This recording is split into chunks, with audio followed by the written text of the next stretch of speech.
Hello, good morning students. Dear students, today we are going to start our literature syllabus.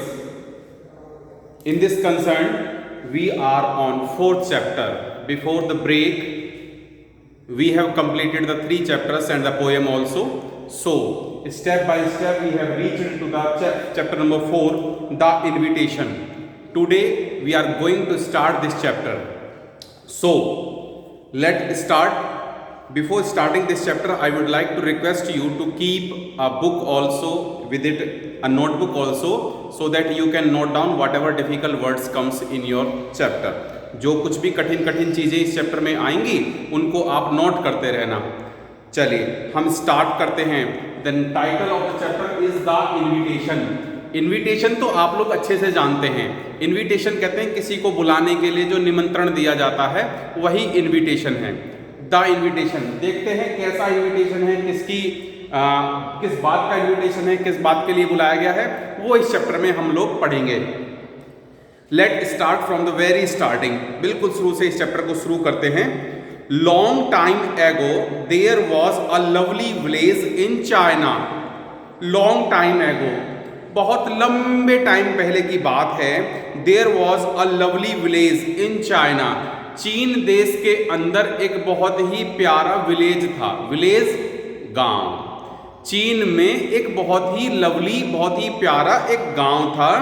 The village was near a mountain.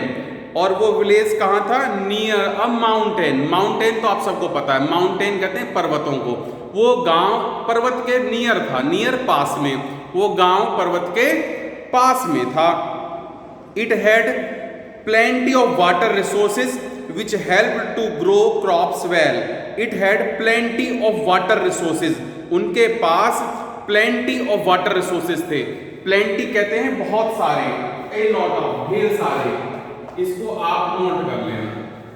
plenty जो word होता है, plenty का मतलब होता है ढेर सारे. water resources कहते हैं जहां से पानी मिलता हो.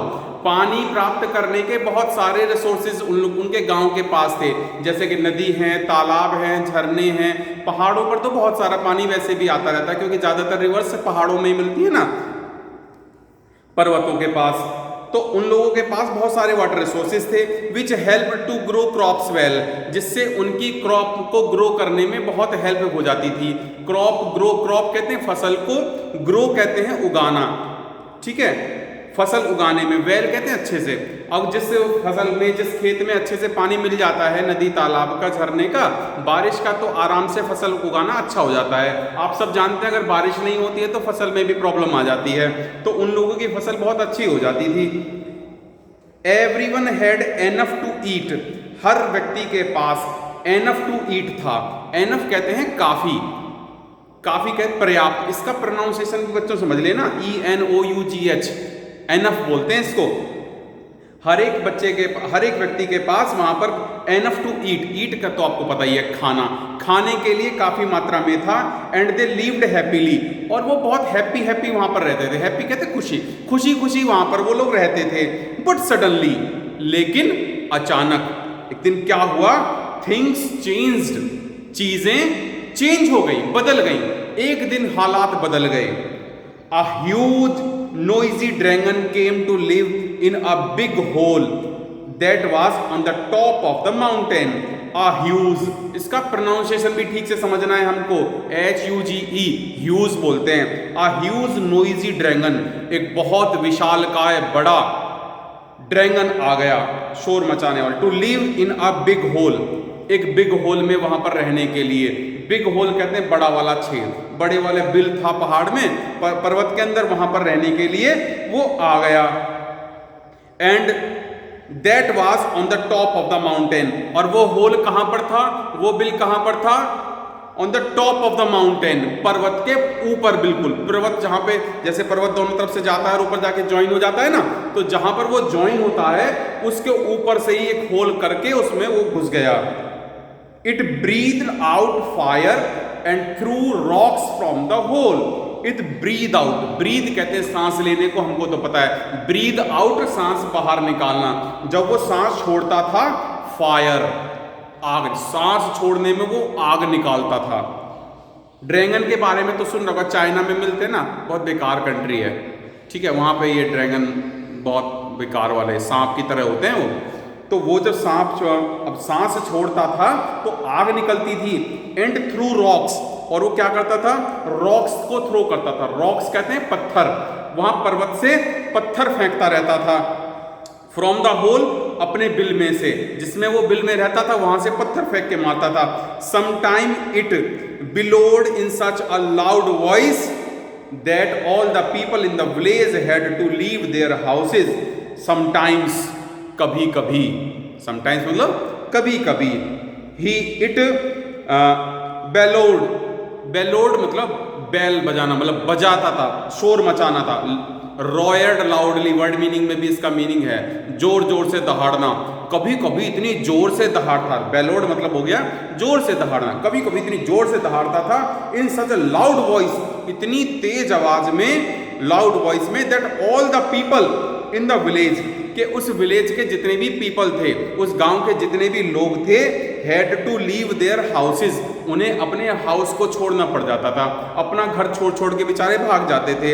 And run away to another village, और भाग जाते थे अनदर विलेज, किसी दूसरे गांव में। अब वहां पर वो आग फेंकता था, पत्थर मारता था, तो कौन रहेगा वहां पे, जलना थोड़ी ना है, किसी को अपना सर थोड़े फुड़वाना है। तो वो सब दूसरे गांव चले जाते थे। कितनी दूर जाते थे, टिल द रंबलिंग स्टॉप्ड, जब तक रंबलिंग स्टॉप ना हो गई हो, जब तक उसके पत्थर फेंकने की और पत्थरों के गड़गड़ाने की आवाजें स्टॉप नहीं, रंबलिंग कहते हैं गड़गड़ाना, आवाजें आना, जब तक उसकी आवाजें आनी बंद नहीं हो गई ना, तब तक वो दूसरे गांव में चले गए। Due to the fire breath the cloud stopped bringing rain to the mountain and no cool water came splashing down. Due to the fire breath, उसकी फायर ब्रीथ की वजह से, सांस में निकलने वाली आग, ब्रीथ में से जो फायर निकली उसकी आग वाली सांस की वजह से, the clouds stopped bringing rain, clouds ने रेन को लाना बंद कर दिया। आप लोगों को मैं अच्छे से बता दूं, ज्यादातर बच्चों को तो पता ही होगा बारिश कैसे होती है, रेन कैसे होती है। जब ये बादल उड़ते रहते हैं ना, तो समंदर के पास से वो अपने साथ वाटर वेपर लाते हैं, पानी लेके आते हैं, फिर एक जगह पे आके वो कंडेंस हो जाते हैं, ठंडे हो जाते हैं, फिर वो आपस में बादल टकराते हैं या हवा से इधर उधर हिलते हैं तो बारिश हो जाती है। अब पानी तो तभी होगा ना जब वो कंडेंस होंगे, जब वो ठंडे होंगे बादल। अब बादल ठंडे ही नहीं होंगे तो फिर काय को बारिश होगी।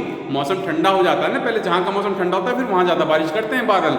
तो क्लाउड्स स्टॉप ब्रिंगिंग रेन, तो क्या करा क्लाउड्स ने, स्टॉप कर दिया, लाना बंद कर दिया, ब्रिंगिंग रेन, बारिश को लाना, बारिश लाना ही बंद कर दिया, टू द माउंटेन, पर्वतों के पास। And no cool water came, अब तो ठंडा पानी भी नहीं आता था, स्प्लैशिंग डाउन, स्प्लैश होने के लिए। अब जब बादल पानी ही नहीं लाते थे तो वहां पर ठंडापन नहीं आता था, और ठंडापन नहीं होता था तो स्प्लैश डाउन, बादल स्प्लैश में, स्प्लैश कहते हैं छिड़क देना, छोड़ देना, ऊपर से टपका देना, स्प्लैश छिड़काव करना।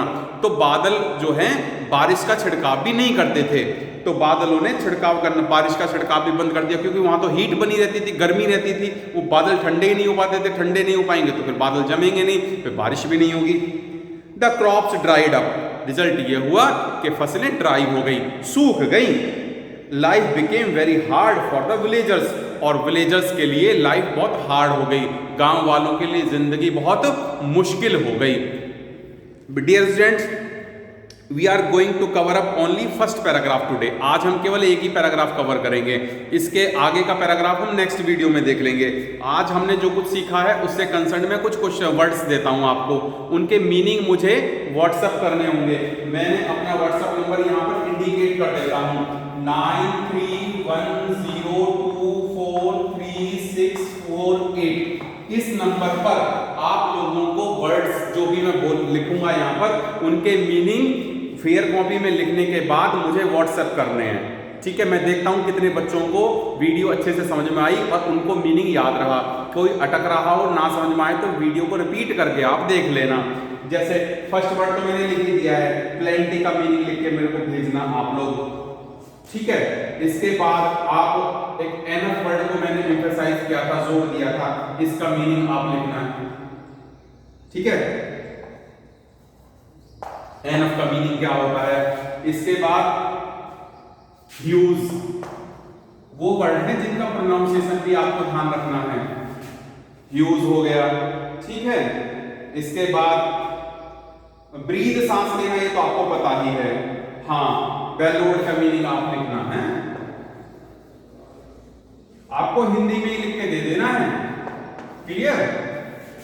अच्छा, इसके बाद आप लोग लिखना इसका, हाँ, रम्बलिंग।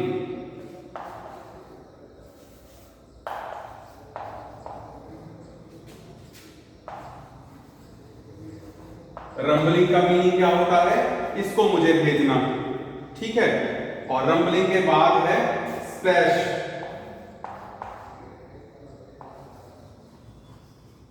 स्प्लैश का मीनिंग क्या है, ये भी इसी में आया था।